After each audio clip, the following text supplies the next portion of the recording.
네, 우리가 계속해서 기도에 대해서 이야기하고 기도에 대해서 알아가고 있습니다. 오늘 주제는 기도와 믿음인데요. 여러분, 기도는 어떻게 하는 것이죠? 기도는 믿음으로 하는 것입니다. 그래서 기도의 응답은 어떻게 되는 겁니까? 믿음이 있어야 기도 응답이 되는 거죠.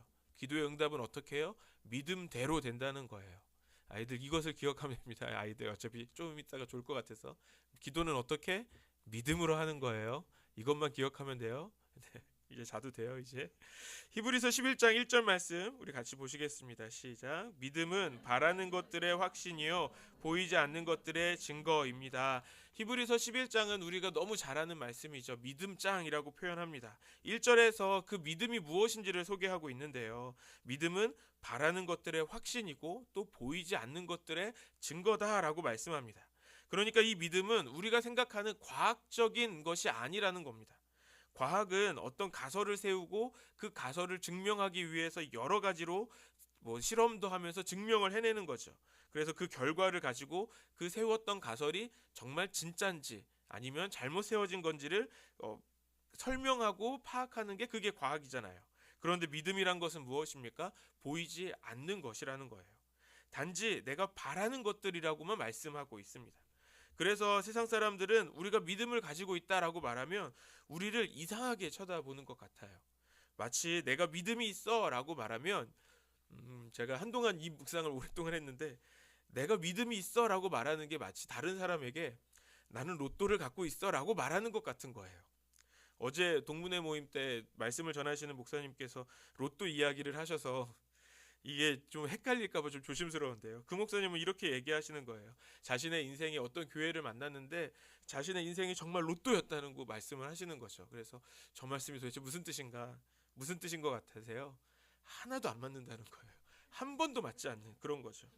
그래서 그 말씀을 듣고 참 웃었는데 근데 제가 묵상한 그 로또는 하나도 맞지 않는 그 로또를 말하는 게 아니에요. 제가 오래전에 사역이 잘 안 풀리고 있을 때 그때 하나님이 저에게 믿음에 대해서 가르쳐 주셨어요. 그 믿음에 대해서 묵상을 하는데 믿음이 마치 로또 같은 거예요. 왜냐하면 저는 주님이 말씀하심을 믿었어요. 그래서 그 사역을 준비하고 그 사역을 진행합니다. 그런데 주변 사람들은 아니라는 거예요. 분명히 저는 말씀하신 것이 있고 약속이 있고 그래서 이걸 하는데 너가 지금 이때 그것을 해야 되겠냐라고 말을 하는 사람들이 있었던 거예요. 왜냐하면 학생도 별로 없고 상황은 계속 어렵고 심지어 돈도 없으면서 어떻게 그 사역을 할 수 있겠냐라고 이야기하는 거죠. 정말 그 사람들의 말이 맞다고 느껴졌던 건 정말 학생들이 모집이 안 되는 거예요. 저는 약속은 받았는데 그리고 그 준비를 하고 있는데 안 되는 거죠. 그래서 그 어려움 가운데 있을 때 그 생각을 한 거예요. 아, 이거 내 믿음이 로또 같다라는 생각을 했던 거죠. 여러분 로또 사는 사람들의 심리는 어떻습니까? 로또를 왜 사요? 분명히 뭔가가 있어요. 잠에 잠을 자는데 아주 특별한 꿈을 꾼 것 같아요. 아니면 누군가가 특별한 꿈을 꾼 것을 듣고 내가 그 꿈을 샀을지도 모르겠어요.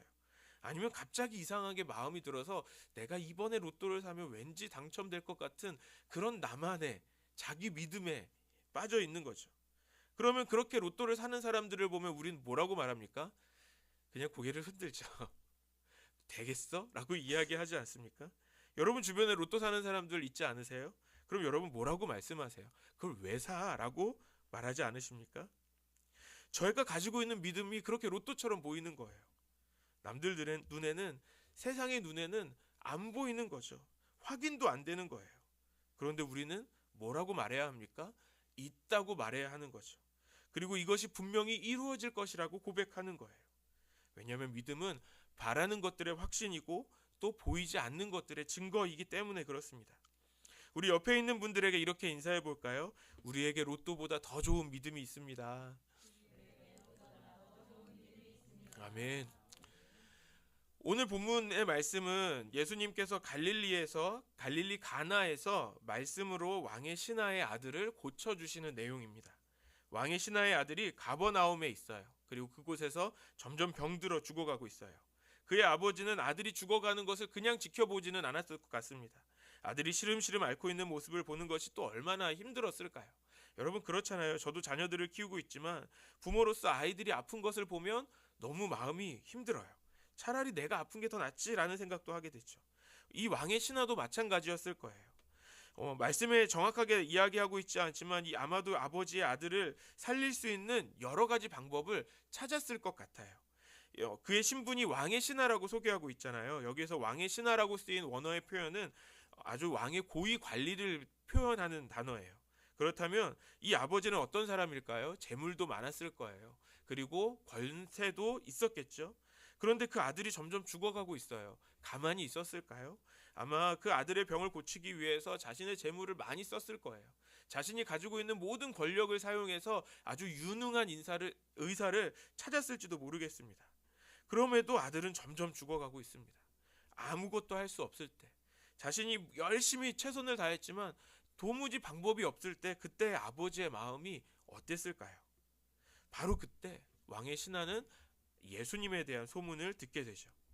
귀신 들린 자를 자유케 하셨고 또 병든 자를 고쳐주시는 그 예수님이 지금 갈릴리에 오셨다라는 소문을 듣게 되죠.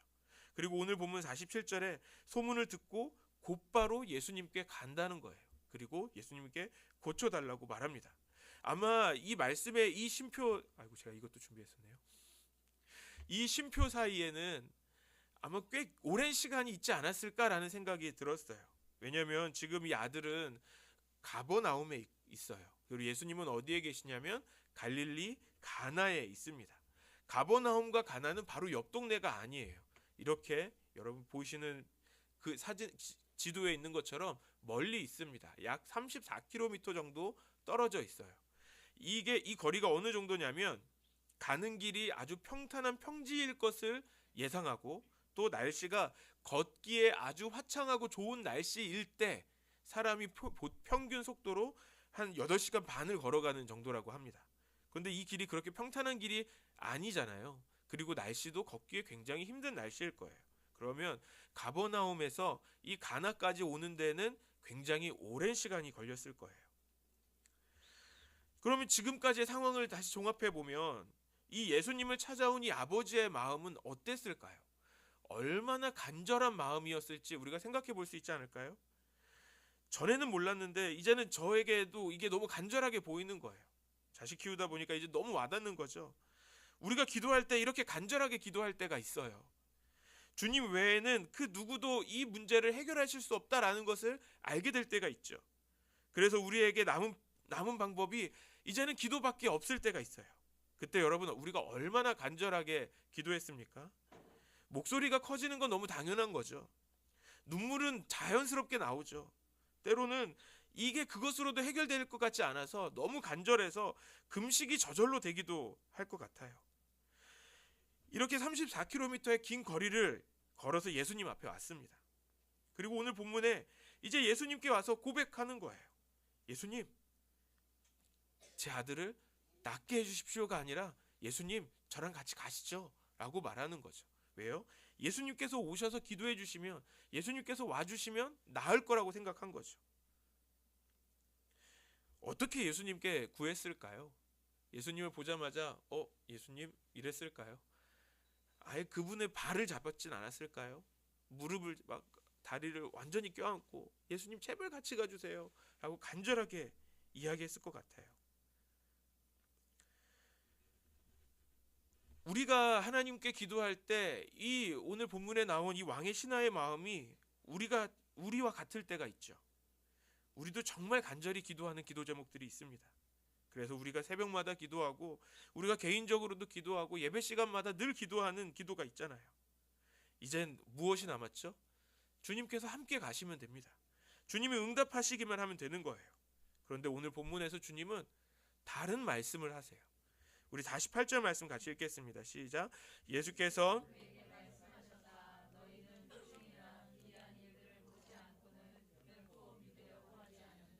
잠깐만요. 예수님 뭐라고 하고 계시는 거죠? 간절히 외원하는 아버지에게, 간절히 구하는 아버지에게 내가 낫게 해줄게, 내가 같이 갈게가 아니라 다른 말씀, 오히려 믿음에 대해서 말씀하시죠. 너희는, 그러니까 지금 왕의 신하를 포함해서 지금 예수님을 둘러싼 모든 사람들에게 말씀하시죠. 지금 너희들은 믿음이 있다라는 것을 말씀하시는 건가요? 아니죠. 믿음이 없다라고 말씀하는 거예요. 너희는 표징이나 기이한 일들을 봐야지만 믿으려 한다라고 말씀하시는 이 말씀의 뜻은 너는 왜 이렇게 믿음이 없냐라고 말씀하시는 것이죠. 지금 왕의 신하는 예수님 앞에 나오기 위해서 바로 옆집 오듯이 온 게 아니잖아요. 34km라는 긴 거리를 왔어요. 그것도 그냥 걸어왔을까요? 그 뜨거운 햇살을 맞으면서 아주 최선을 다하면서 아주 간절하게, 아마 한 걸음 한 걸음 가면서 너무 마음이 급했을 거예요. 지금 아들은 죽어가니까요. 빨리 예수님이 같이 가셔서 우리 아이들이 조금이라도 어떻게든 살았으면 하는 그 간절한 말이죠.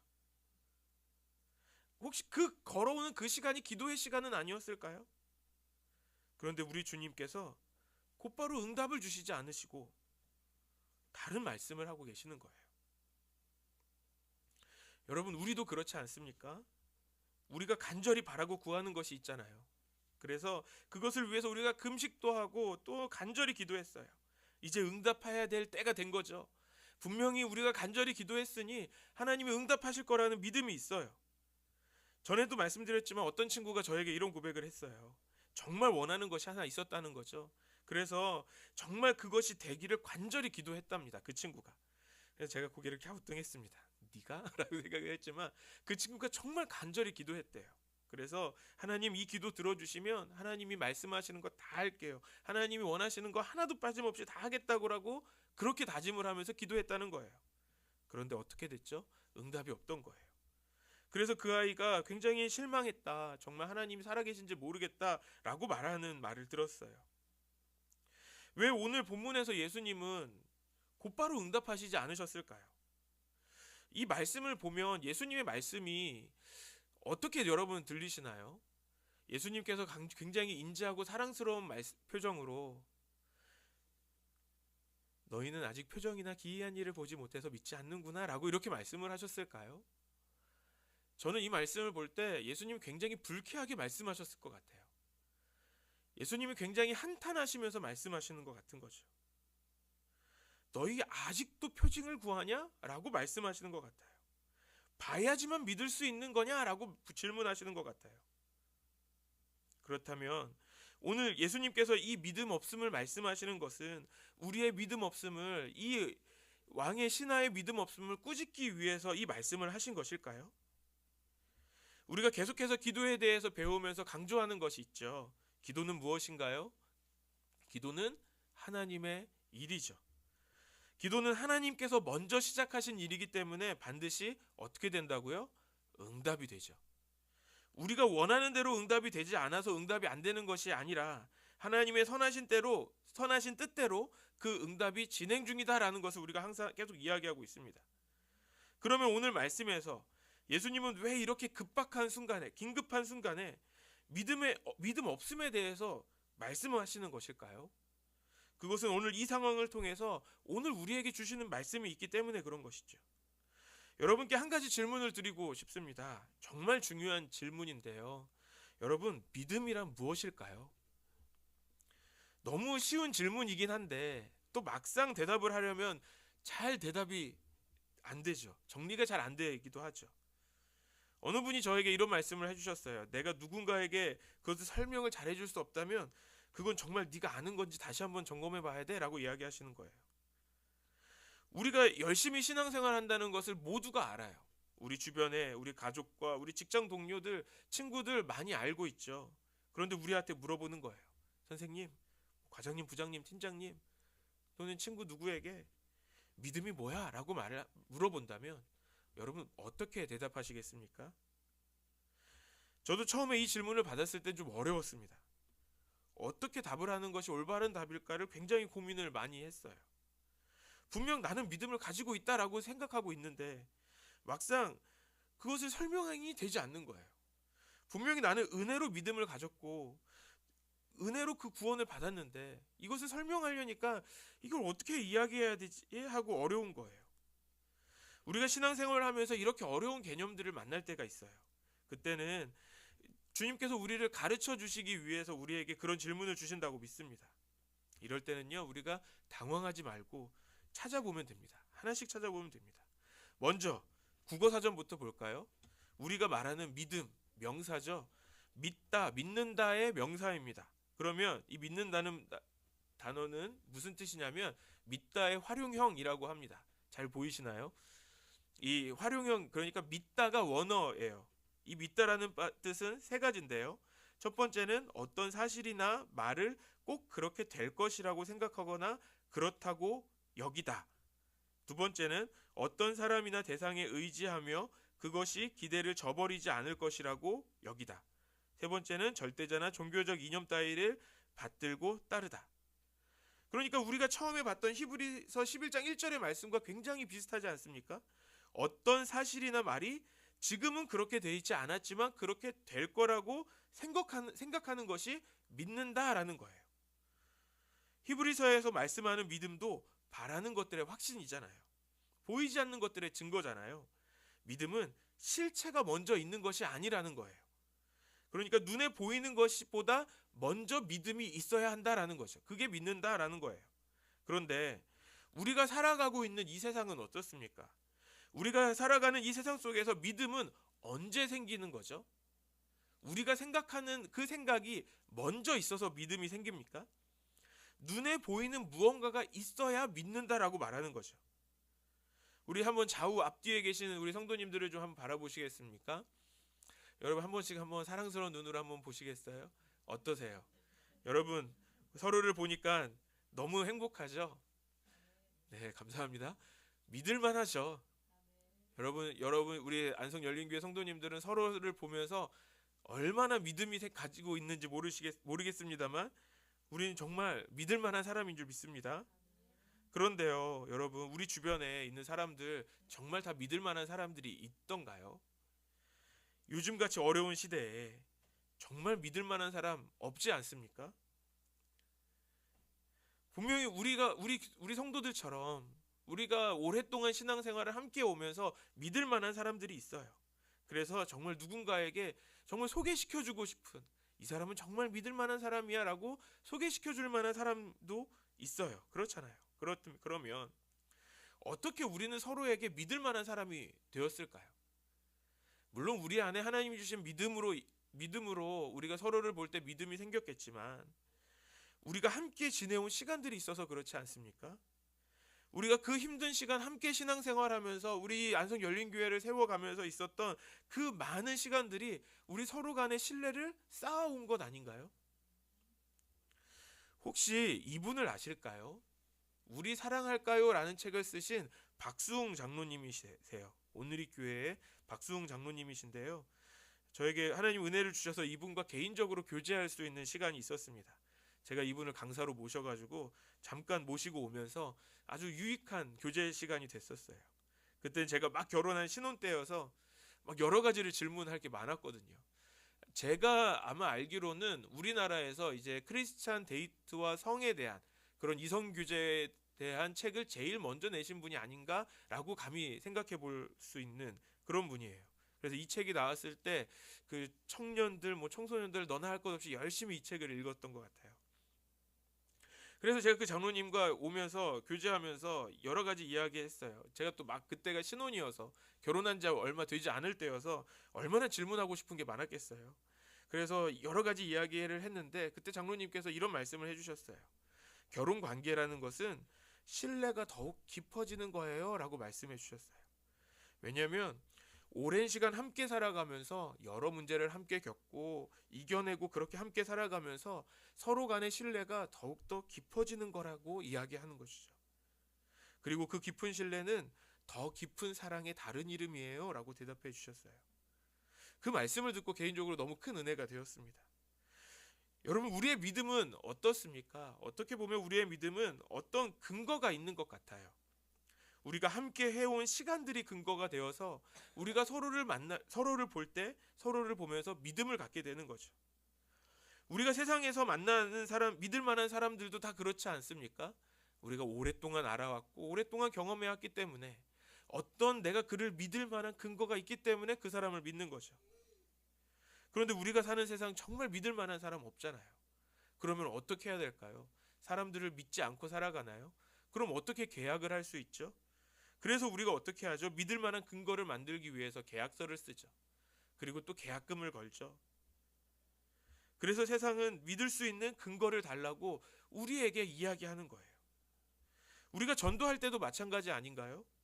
우리가 예수님을 믿어라, 교회를 같이 다니자라고 말하면 제일 먼저 듣는 이야기 모두가 동일하게 들으셨을 것 같아요. 예수님이 정말 있냐? 있으면 보여봐라 라고 하는 거죠. 하나님이 정말 살아계시면 내 눈앞에 데리고 와봐 라고 이야기하는 거예요. 왜 그렇습니까? 내 눈에 보이지 않으면 못 믿겠다는 거죠. 그래서 이런 말을 들을 때 요즘 우리 새벽마다 요한계시록 묵상하고 있잖아요. 정말 이 요한계시록에 나타나는 일이 실제 나타났으면 좋겠어요. 정말 말씀 묵상하면서 혼자 상상하는 거죠. 천사들이 막 하늘 날면서 복음을 막 전하면서 막 불을 쏟으면서, 그럼 얼마나 좋을까요? 그리고 천사들이 외치는 거예요. 안성 열린교회로 가라 이러면 끝나잖아요. 오늘 본문에서 예수님께서 말씀하십니다. 너희는 표징이나 기이한 일들을 보지 않고는 결코 믿으려고 하지 않는다. 사랑하는 여러분, 우리의 믿음도 점검해 볼 필요가 있습니다. 여러분, 우리의 믿음은 어떻게 생긴 것입니까? 우리의 믿음도 혹시 무엇인가 근거를 가지고 있으려고 한 것은 아닌가요? 제가 처음에 말씀드렸던 그 학생의 고백처럼 왠지 우리의 기도에 응답을 해주셔야만 하나님이라고 혹시 믿는 것은 아닙니까? 오늘 주님께서 우리에게 주시는 말씀은 주님이 원하시는 믿음이 있다라는 겁니다. 그리고 오늘 우리가 그 믿음으로 기도해야 한다라는 거죠. 우리 49절과 50절 말씀 같이 읽겠습니다. 시작.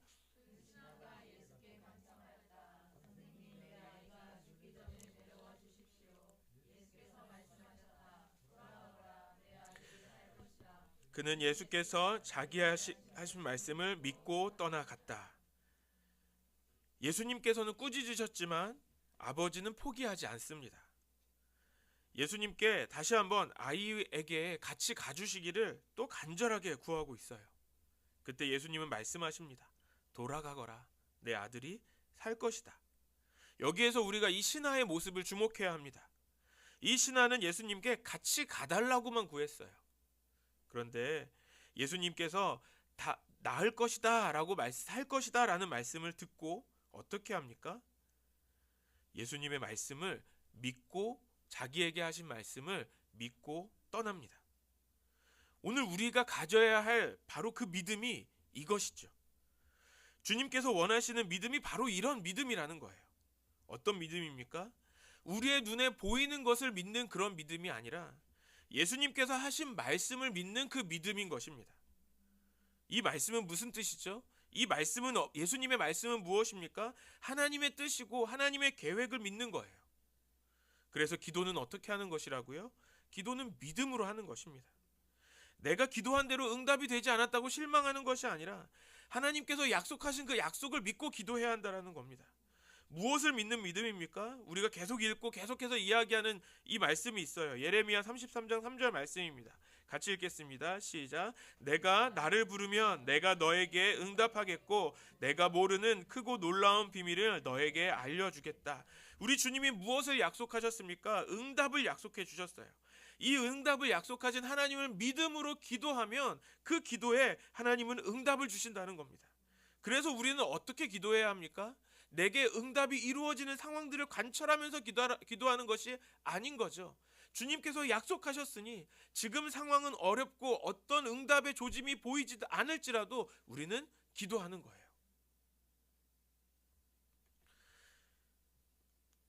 정말 제 믿음이 흔들릴 때 제 믿음이 정말 로또 같은 거예요.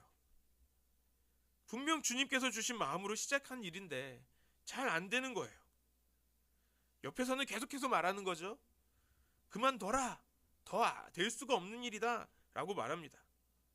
그런데 그때 저에게 한 학생이 찾아옵니다.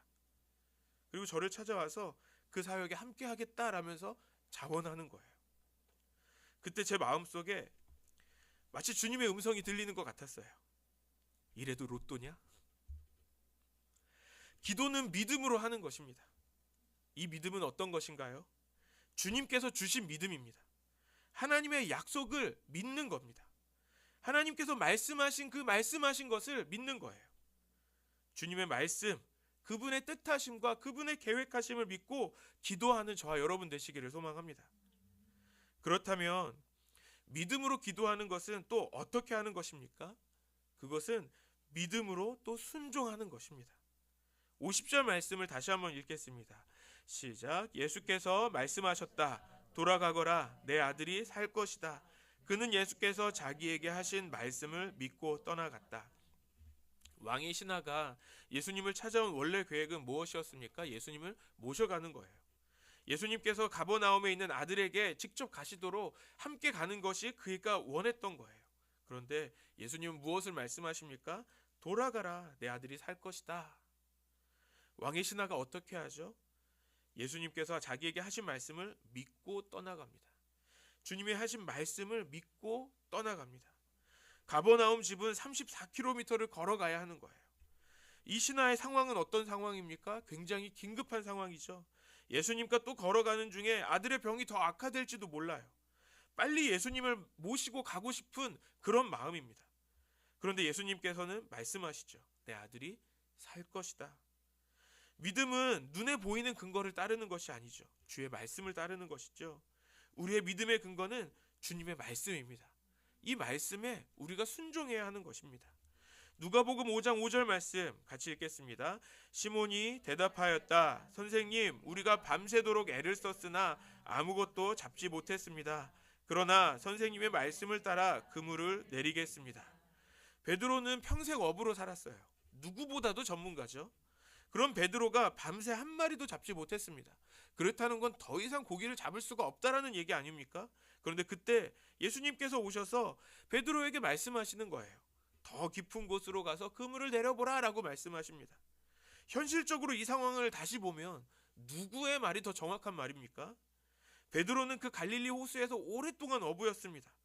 그런데 어디서 듣도 보도 못하시던 예수님이 오셔서, 누군지도 알지 못하는 분이 오셔서 저 깊은 데로 가서 그물을 내려보라고 훈수를 두시는 거예요.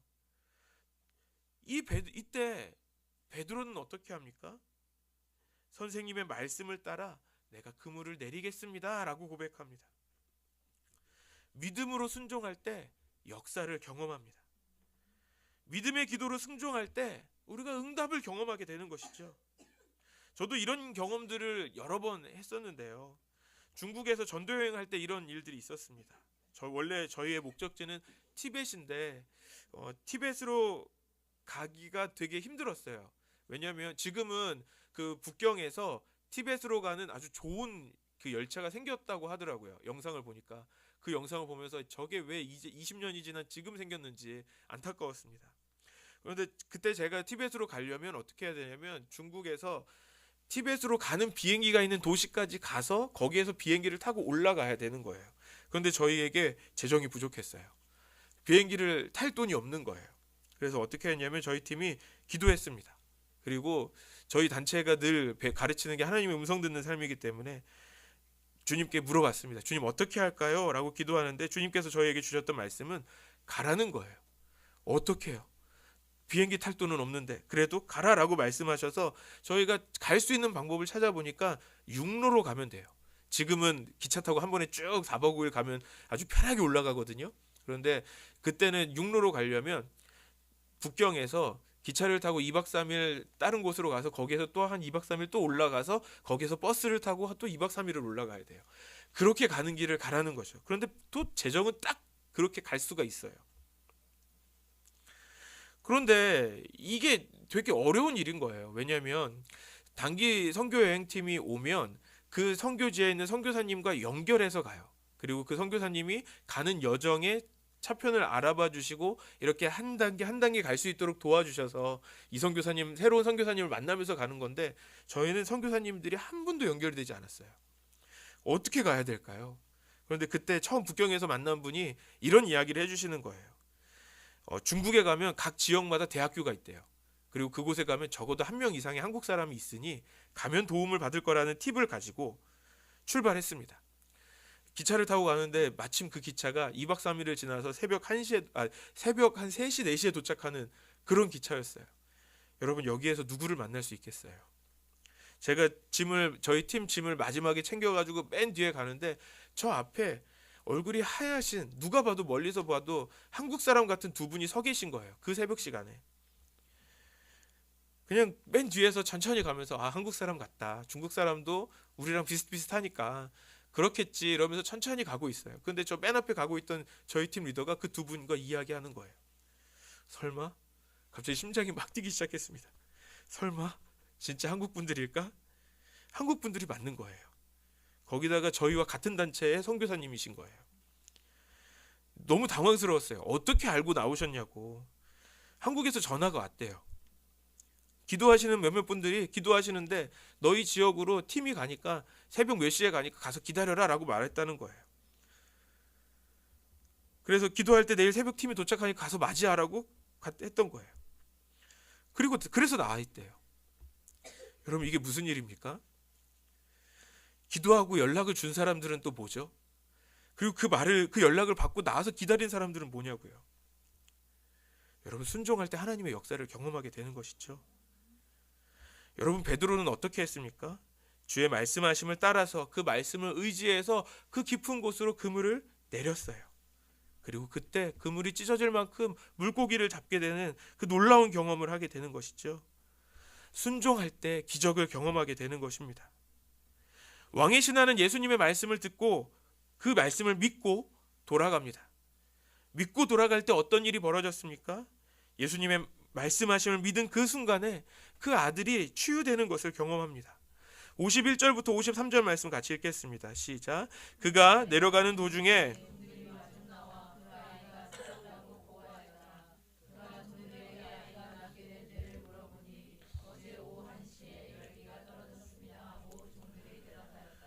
아이 아버지는 그때가 예수께서 그에게 내 아들이 살 것이다 하고 말씀하신 바로 그 시각인 것을 알았다. 그래서 그와 그의 온 집안이 함께 예수를 믿었다. 결국에 기도는 어떻게 응답이 되는 것입니까? 믿음대로 응답이 되는 것이죠. 믿음은 믿음으로 끝나지 않습니다. 기적을 경험하게 되죠. 표적을 보게 됩니다. 사랑하는 여러분, 우리가 왜 기도해야 할까요? 우리에게 필요한 것이 있어서 여러분 기도하십니까? 아니면 우리가 받아야만 하는 정말 그 응답이 있어서 여러분 그 응답이 먼저입니까? 아니죠. 믿음이 먼저입니다. 주님께서 우리에게 믿음을 주셨기 때문에 우리는 기도해야 하는 것입니다. 주님은 우리에게 반드시 응답하시겠다고 약속하셨습니다. 그렇다면 우리는 응답이 없어서 기도를 멈추는 것이 아니라 우리 가운데 약속하신 그 약속을 믿고 계속해서 기도해야 한다라는 것입니다. 여러분 이 응답은 내가 이루는 것이 아니죠. 이 기적과 표적은 나의 것이 아니라 하나님의 것입니다. 하나님이 주신 그 약속으로 이루어지는 것입니다. 우리가 믿음으로 기도하고 순종할 때 믿음대로 되는 것을 우리는 보게 될 것입니다. 성도들인 우리들에게 있어서 믿음은 상식이죠. 주님께서 주시는 기도 응답, 수많은 기도의 기적들은 하나님께서 우리에게 주시는 너무 당연한 일들입니다. 하지만 믿음이 없는 자들에게 있어서 우리가 경험하는 이 기도의 응답은 당연한 상식으로 보이지 않죠. 모든 기적이 마치 우연과 같다라고 생각합니다. 왜 그럴까요? 왜 우연이라고만 이야기할까요? 그것은 믿어지지 않아서 그런 것이죠. 주님의 말씀, 뜻과 계획을 모르는 자들에게는 우리가 경험하는 하나님의 응답, 이 하나님의 기적을 설명할 수 없는 기적인 거예요. 그래서 그들은 우리의 그 놀라운 일들을 보면서 그냥 우연이라고만 생각해 버립니다. 하지만 우리에게 있어서 이 기도의 응답은, 이 하나님께서 주시는 이 기적은 상식인 줄 믿습니다. 왜 그렇습니까? 그것은 주님께서 우리에게 말씀으로 주신 약속이기 때문에 그렇습니다. 하나님의 뜻이고요. 하나님의 계획이기 때문에 그래요. 그래서 예수를 믿는 성도인 우리들에게는 이 믿음은 상식입니다. 기도하는 몇몇 사람들, 특별한 사람들만 경험할 수 있는 것이 아닌 것이죠. 지금 우리가 항상 날마다 경험해야 하는 너무 당연한 일들이라는 것입니다. 오늘 우리가 기도할 때 믿음으로 순종하고 기적을 경험하게 되기를 소망합니다. 우리 안성열린교회가 정말 이제 그 당연한 기적이 상식과 같이 일어나는 믿음의 교회 되기를 주님의 이름으로 간절히 축원합니다. 우리 다 같이 기도하시겠습니다.